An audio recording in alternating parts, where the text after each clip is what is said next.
5 dalykai, kuriuos privalote padaryti iki 2025 metų, jeigu teikiate kūrybinės paslaugas. Pirmas. Atlikit klientų analizę. Jeigu nežinot, kaip tai padaryti, nueikite į kūrybinisprotas.com ir paskaitykit paskutinį straipsnį. Stebėtinai didelis kiekis individualių kūrybinių paslaugų kūrėjų nesidaro auditų, neatlieka jokios klientų finansų ar veiklos analizės.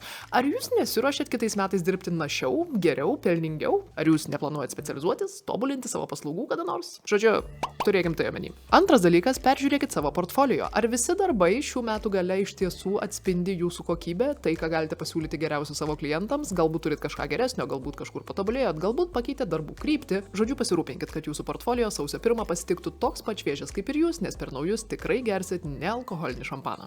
Trečias dalykas, prie to pačio galite atsinaujinti ir savo viešąjį įvaizdį, tai yra visus savo socialinius tinklus, darbinius tinklus ir viską, kur jūs iš esmės esat matomi, jeigu aš jūsų pavardę suvesčiau į Google.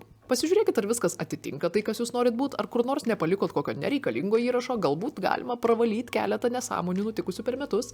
Pasižiūrėkit, ar veikia visos nuorodos, kurios veda su jumis susisiekti, pavyzdžiui. Na, o jeigu matot, kad nelabai yra ką taisyti ir viskas buvo šaunu, paskirkit šį laiką savo ateinančių metų ar pusmečio komunikacijos planuotėjai. Ketvirtas dalykas, persižiūrėkit kainodarą. Žinoma, nebūtina metų pabaigoje peržiūrėti kainų ir visus metus jų laikyti, bet tai yra puikia proga tai padaryti. Galbūt per metus, pavyzdžiui, pavyko apčiuopti kažkokį procesą ir galite geriau, tiksliau, fiksuočiau įkainoti tam tikras kūrybinės paslaugas, kurias šiaip visi žinom sunku įkainoti vieną konkrečią kainą. O galbūt atlikus klientų analizę paaiškėjo, kad jūsų kainos yra per didelės, per mažos, per nelik neaiškios ar visokios kokios, bet tik tai netokios, kokios turėtų būti. Sutvarkykit tai. Na ir penktas dalykas, jeigu po šiai dienai plaukiat pasroviui ir jums tai puikiai sekasi, patikėkit, vieną dieną tikrai nebesiseks.